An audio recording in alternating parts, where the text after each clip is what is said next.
Akashvani Adilabad 100.2 FM మనస్సు నిండా. అంబటల సంగతులు కార్యక్రమంలో ఇప్పుడు ఉమ్మడి ఆదిలాబాద్ జిల్లాలో ఉన్న గంగాపూర్ గ్రామం మారుమూల ప్రాంతంలో ఉండడం వల్ల ఆ కాలంలో అంతగా అభివృద్ధికి నోచుకోలేదు. ప్రస్తుతం ఈ గ్రామం నిర్మల్ జిల్లాలో ఉంది. అప్పటి పరిస్థితుల్ని, మారిన ఇప్పటి గ్రామ అభివృద్ధిని గురించి మనతో పంచుకుంటున్నారు గంగాపూర్ గ్రామం నాడు నేడు నిర్మల్ జిల్లా కడెం మండలం గంగాపూర్ గ్రామ మాజీ సర్పంచ్ గీల లక్ష్మయ్య. గీల లక్ష్మయ్యతో ముచ్చట పెట్టింది కే లెనిన్. ఒకప్పుడు ఉమ్మడి ఆదిలాబాద్ జిల్లాలో అంతర్భాగం, ప్రస్తుతం నిర్మల్ జిల్లా కడెం మండల పరిధిలో వచ్చే గంగాపూర్ గ్రామ పంచాయతీలో ఉన్నాం. ఈ గ్రామ పంచాయతీకి గతంలో సర్పంచ్గా సేవలు అందించిన జీల లక్ష్మయ్య గారు ఇప్పుడు మనతో ఉన్నారు. మరి గంగాపూర్ గ్రామ పంచాయతీకి సంబంధించిన వివరాలని మనతో పంచుకుంటారు. నమస్కారం లక్ష్మయ్య గారు. నమస్కారం. చెప్పండి, గంగాపూర్ పంచాయతీ ఎప్పటి నుంచి ఉన్నది? ఇక్కడ ప్రజల వృత్తి ఏమి? ఎంతమంది జనాభా ఉంటారు? గతంలో మా నాన్నలు కానీ మా తాతలు కానీ వాళ్ళు ఎడ్లు బండి కట్టుకొని పొద్దున పునిరోయంగా లేసి బండి కట్టుకొని పోవాలనుకుంటే ఏమన్నా పచ్చి బాలంతగా డెలివరీ కేసు కానీ లేకపోతే పండిన దినుసు కానీ తీసుకుపోవాలంటే ఇక్కడ పొద్దున 4 గంటలకు గడితే అంటే అప్పుడు ఏంటంటే గతంలో పునిరోయంగా సుక్కవడంగా లేకపోతే పునిరోయంగా కడుతురు బండి కట్టి రోడ్డుకి వెళ్ళే వరకు 9-11 అవుతుండే. అదంతా మళ్ళీ ఇంకోటి ఏంటంటే కొంచెం ప్రాబ్లమ్స్ బాగా అయిపోయినాయి మాకు ఇక్కడ. వీళ్ళు వచ్చి కొట్టుడు, వాళ్ళు వచ్చి కొట్టుడు. అది పాపం ఆ సారు కూర్చున్నాడో నిల్చున్నాడో ఎస్పీ భగత్ సింగ్ సారు మా అన్నీ ఆలోచించి తను ఏం చేసిందంటే, మీరు ఎవరెవరైతే పెద్ద మనుషులు ఉన్నారో మీరు అందరు రాండ్రాయా అని చెప్పి పాపం నరేందర్ సార్ కూడా అప్పుడు ఎస్ఐ ఉండే మాకు, సబ్ ఇన్స్పెక్టర్ కడెంకు. ఆ సార్ ఏం చేసిండు, అందరిని పిలిపించి సారు డైరెక్ట్ ఆదిలాబాద్ పంపించిండ్రు మాకు. అంటే పంపించక ముందు ఒక ఎడ్ల బండితో పని, అంతకుముందు ఏం లేకుండే. అక్కడికి పంపించినాక సార్ మేమైతే ఏం తప్పు చేయలేదు, మళ్ళీ ఎందుకు పిలిపించారు మాకేంటంటే ఇంకొక భయం ఉండే అన్నట్టు. ఈ సార్ పిలిపించడు మళ్ళీ ఏమో ఎత్తుడేమో, మాకు పని చేసుడే గుర్తు, తినుడే గుర్తు, మా ఊరే గుర్తు. అంతకుముందు మా నాన్నలు మా అన్నలు వాళ్ళే పోయి ఏమన్నా సామాన్ తీసుకురావాలంటే కూరగాయలు కానీ లేకపోతే చక్కెర కానీ ఒక్క 6 నెలల మట్టుకు పెద్దన కొట్టిందంటే మళ్ళా ఎప్పటి వరకు అంటే దసరా అవతల రాక ఒక 4 నెలల గాసం తీసుకొచ్చుకుని ఇంట్లో పెట్టుకుంటేనే మాకు గాసం అన్నట్టు. ఇక అవర్ రాక మళ్ళీ పోరాదు రారాదు. ఒకవేళ ఇట్లా బాలంతా ఎప్పుడు ఆగస్టుల మధ్యలో ఇట్లా అయ్యేటట్టు ఉంటే మాత్రం ఇక మా అదృష్టం అది. ఒకవేళ మంచిగా అవుతుంది నార్మల్ అవుతుంది, లేకపోతే పోతే చక్కగా అలసుడే. అట్లాంటి సిచ్యువేషన్ ఉండే అన్నట్టు. ఆ సార్ ఏం చేసిందంటే, మేము పెద్దవాళ్ళ అందరం పోయిన తర్వాత ఎస్పీను, కలెక్టరు, ఐటీడీపీఓ వాళ్ళు ఉండి మీ బాధ ఏందో చెప్పురా అంటే మేమేం చెప్పినాం సార్, ఒక చెరువుకు ఒక్క వాగు తీసుకొచ్చి కలవట కడితే 3 చెరువులకు కలుపుతుంది, అదొకటి మాకు పెద్ద పుణ్యం చేయండి. మాకేంటంటే మెయిన్ ఫస్ట్ అయితే రోడ్ కావాలా.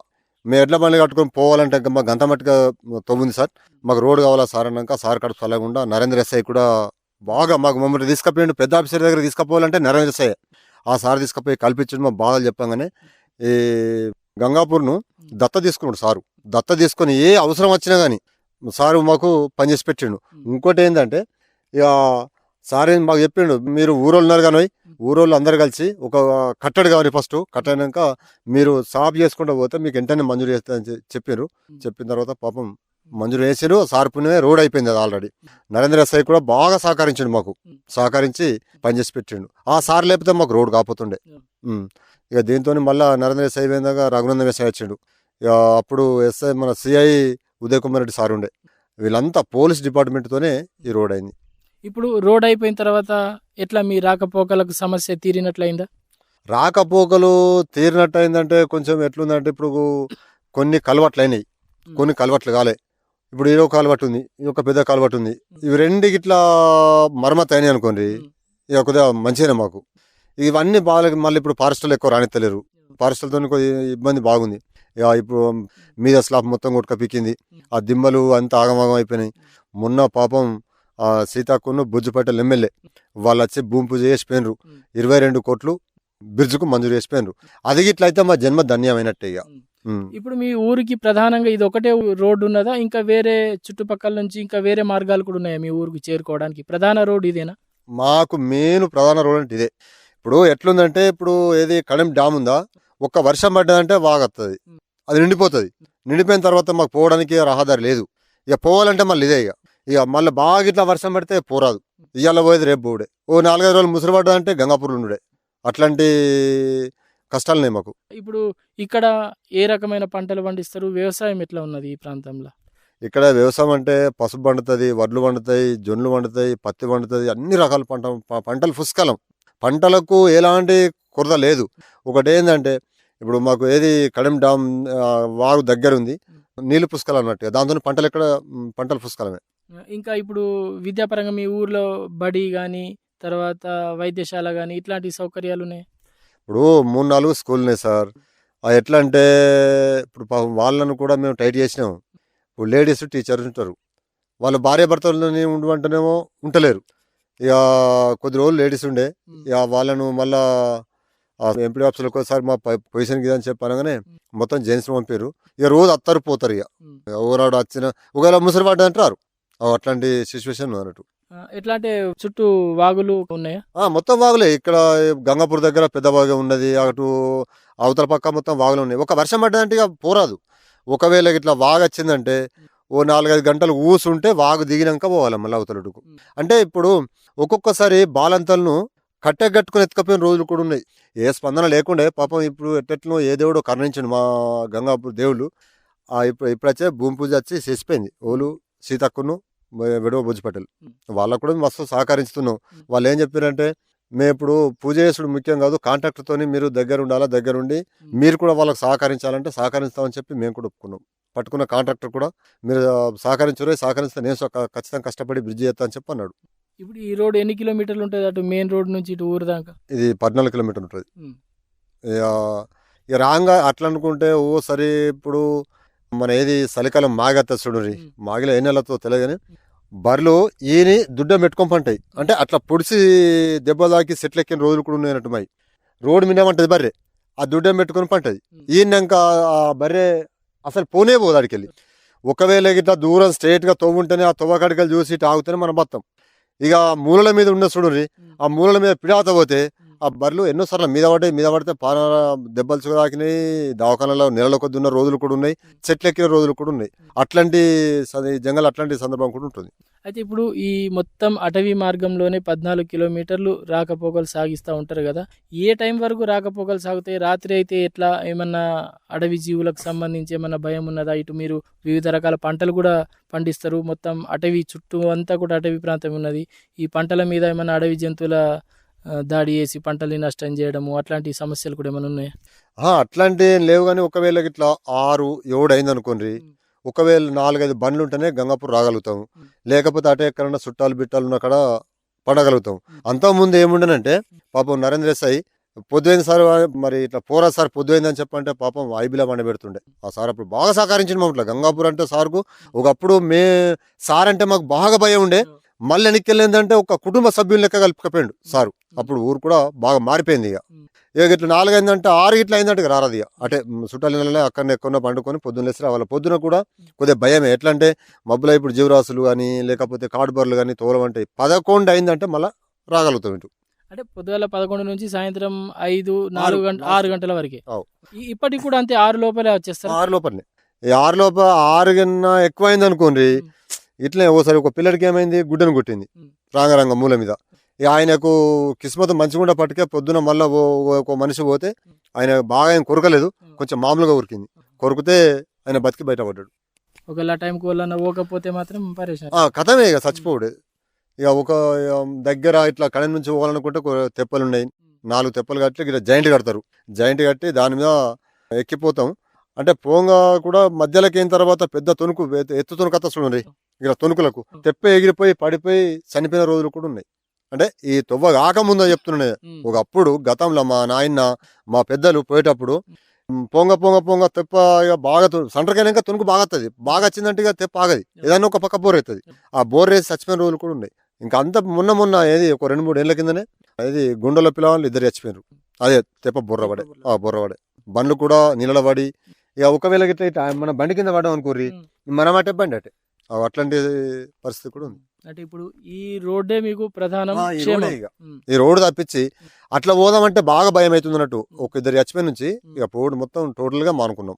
ఇట్లా ఇంకోతో ఉన్నది, ఇట్లా అల్లంపల్లి నుంచి కూడా ఒక రోడ్డు ఉన్నది, బాగా దూరం అవుతుంది మాకు. అది ఇప్పుడు ఇక్కడ నుంచి అల్లంపల్లికి 9 కిలోమీటర్ ఉంటుంది, అక్కడ నుంచి 13 కిలోమీటర్లు ఏడికి బిర్సేపేటకు, మళ్ళీ బిర్సేపేట నుంచి మళ్ళీ కడెం రావాలంటే 20 కిలోమీటర్లు.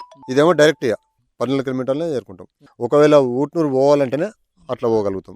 అది కూడా మొత్తం జంగలే. గంగాపూర్లో వచ్చినామంటే బిర్సేపేటగా జంగలే. మళ్ళీ ఇప్పుడు అవసరాల కోసం ఈ గంగాపూర్ ప్రజలు ఎవరైతే ఉన్నారో తమ అవసరాల కోసం ఏదన్నా వస్తు సామాగ్రి కొనుక్కోవడం కోసం కానీ, ఇంకా చదువులు కానీ, విద్య, వైద్యం, ఇట్లా ఏ అవసరం పడ్డా ఎక్కడికి పోతారు? ఎక్కువ కడెం తప్పించి ఖానాపూర్. ఇక ఇప్పుడు ఏమన్నా పెళ్లి సామాన్ కానీ అట్లాంటి బీరువలు, బట్టలు, లేకపోతే బోళ్ళు అట్లా ఉంటాయి కదా కొన్ని ఫార్మాలిటీస్, వాటికి ఖానాపూర్ పోతాం. ఇక మండల ఆఫీస్ అదేనే, మాకు ఎంఆర్ ఆఫీస్ ఇదేనే, పోలీస్ స్టేషన్ ఇదేనే, ప్రతి ఒక్కటి ఇక్కడనే. ఇక పెద్ద ఫంక్షన్లు చేసుకోవాలనుకుంటేనే ఖానాపూర్ పోయి తీసుకొచ్చుకుంటాం. అయితే ఒకప్పుడు ఇది అంతా గంగాపూర్ ఒకటే గ్రామ పంచాయతీ ఉండే కదా, ఇప్పుడు ఎన్ని గ్రామ పంచాయతీలైనా ఇది విడిపోయి చిన్న గ్రామ పంచాయతీలు కూడా అయినాయి. ఒకప్పుడు అల్లంపల్లి గంగాపురం ఉమ్మడి గ్రామ పంచాయతీ ఉండే. మా అల్లంపల్లి అయిపోయింది, గంగాపూర్ అయిపోయింది. నెక్స్ట్ మళ్ళీ ఏమైందంటే ఒకటే సర్పంచ్ ఉండే, నాపిరియల్లది ఒకటే సర్పంచ్ ఉండే. ఇక ప్రభుత్వం వచ్చిన తర్వాత ఇప్పుడు గోండు ఇక్కడ మొత్తం ఎన్ని ఉంటాయంటే 11 గుడాలు ఉంటాయి. గంగాపూర్తో 12 పెద్దూరుతోని. ఇక గొండోలు 4 గుడాలు కలిసి ఒక సర్పంచ్, లంబడోళ్ళు తండలన్నీ కలిసి ఒక సర్పంచ్, పెద్దూరు కలిసి ఒక సర్పంచ్, 3 సర్పంచ్లు అయినారు. అదేవిధంగా అక్కడ కూడా అల్లంపల్లి కూడా సేమ్ 4 గుడాలు కలిసి ఒక సర్పంచ్, ఈ పెద్దూరు ఒకటి, నాయకప్ గుడాలు కలిసి ఒక సర్పంచ్. ఇప్పుడు ఎట్లా మీరు అప్పటి అనుభవాలు చెప్పిండ్రు, ఇప్పటి పరిస్థితులు ఎట్లా ఉన్నాయి పోల్చుకొని చూస్తే ఎట్లా అనిపిస్తున్నది? ఇప్పుడు ఒకప్పటికి ఇప్పటికైతే కొద్దిగా బాగా మంచిగా ఉంది. ఇప్పుడు మా పిల్లలకు కూడా రాకపోకలు కానీ, ఇంతకుముందు మా గంగాపూర్కు పిల్లనియాలంటే ఎవరు కూడా ఇవ్వకపోతురు, భయపడుతురు. మా పిల్లని చేసుకపోవడం కూడా భయపడుతురు వాళ్ళు. అంతో ఇంతో కొంచెం అంటే కొంతమంది వెళ్ళిపోయి ఏం లేకున్నా మంచిదే గంగలవని ఊరు వీకని గంగలవని అని చెప్పి వెళ్ళిపోయిన మనుషులు కూడా ఉన్నారు. ఇప్పుడు పిల్లలేమో ఎదిగిరి, పిల్లలేమో ఇయ్యపోయిరి, మన పిల్లని చేసుకోపోయిరి. అట్లాంటి సందర్భాలలో మా పెద్దలు వెళ్ళిపోయిన రోజులు కూడా ఉన్నాయి. ఇక ఇప్పుడు ఏంటంటే పాపం ఆ సారు ఎస్పీ సార్ పుణ్యానా ఎంతో అంతో. ఇక ఇప్పుడు సపోజ్ మంచి పెద్ద రైతుడు అనుకోని ఆయన పొజిషన్కు ఒక 10 లక్షలన్నా వేయాలా. ఆ 10 లక్షల పోసే కాడ ఇంత రోడ్డు ఉంటే ఒక 5 లక్షలన్నా పోతుండు. పూర్తిగా ఆర్థికంగా ఉన్న వ్యక్తి అనుకోని ఓ 10,000 వస్తునికి ఓ 1000 రూపాయలను పోసి ఇస్తున్నారు. అంతకుముందు అది లేదు కొనుకొచ్చుకున్నట్టు అవుతుంది మాకు బతుకు. అట్లాంటి పరిస్థితి అనడం అది. అయితే ఇప్పుడున్న మార్పు మంచిగా ఉందా? ఇంకా ఎలాంటి మార్పు కావాలనుకుంటున్నారు ఇక్కడ గ్రామస్తులకు? ఇంకా ఎలాంటి ఆకాంక్షలు ఉన్నాయి? మేము మొన్న వేడుకున్నది ఏంటంటే ప్రతి ఒక్క డిపార్ట్మెంట్ వేడుకున్నాం. ఏమైనా వేడుకున్నాం అంటే, సార్ మీరు ఇప్పుడు ఎంతో మా గురించి ఎన్నో రకాలు కష్టపడ్డారు. మా వాళ్ళు పోయిన పీరియాల్లో ఇది రతుల్ రమేష్ పీరియాల్లో అయింది ఇది ఏది ఈ రోడ్డు. ఇప్పుడు తనను మేము పాపం స్వచ్ఛ స్వర్గాన్ని ముట్టిండు కానీ తనను కూడా మేము మస్తు యాజెత్తినాం. తన పుణ్యం ఇది. అప్పుడు తనది ఎమ్మెల్యే, ఎస్పీ, కలెక్టరు, ఐటీడీఏపీఓ వీళ్ళందరూ కలిసి కట్టడిగా మాట్లాడుకుంటేనే ఈ రోడ్ అయింది అప్పుడు ఆ జమంలో. అంటే మమ్ముట్లా చేయించింది మాత్రం ఎస్పీ సాబే. ఆ బుద్ధి పుట్టించిన సార్ అంటే ఆ సారే. మాకు మెయిన్ ఇప్పుడు మీరు ఒకటి అడిగింది కదా, ఇప్పుడు అసలు మెయిన్ ప్రాబ్లం ఏంటంటే మాకు పంట కడ కుదవలేదు సార్. అన్నిటికీ సంతోషంగా ఉన్నాం. ఒక రోడ్డు కన్నా మాకు పెద్ద ఇబ్బంది అవుతుంది. అదొకటి అయింది అనుకోండి, మా గంగాపూర్కి ఎలాంటిగా డోకలేదు. అది ఇప్పుడు ఎట్లా? ఇప్పుడున్న అధికారులు మంచిగా సహకరిస్తున్నారా? ఇప్పుడు ఎట్లా ఉన్నది? మాకైతే మొత్తం మీద అయితే ఇప్పుడు సీతక్క మంత్రి గారు వాళ్ళు ఈ భోజపట్ల అయితే ప్రతి ఒక్కరికి మాకు సహకరిస్తుండు, పనిచేస్తుండు. ఫోన్ చేయగానే రెస్పాన్స్ ఇస్తుండు, మాట్లాడుతుండు, ఏమైనా సమస్య అంటే రాండి అంటుండు, ఇది చెప్తుండు. చాలా సంతోషం లక్ష్మయ్య గారు. ఒకప్పటి గంగాపూర్ ఎట్లా ఉండే, ఇప్పుడున్న గంగాపూర్ ఎట్లా ఉన్నది, ఏ రకంగా మార్పులు చోటు చేసుకున్నాయి అనే దాని గురించి సవివరంగా తెలియజేసిండ్రు. అందుకు మీకు ధన్యవాదాలు. నమస్కారం. Thank you sir.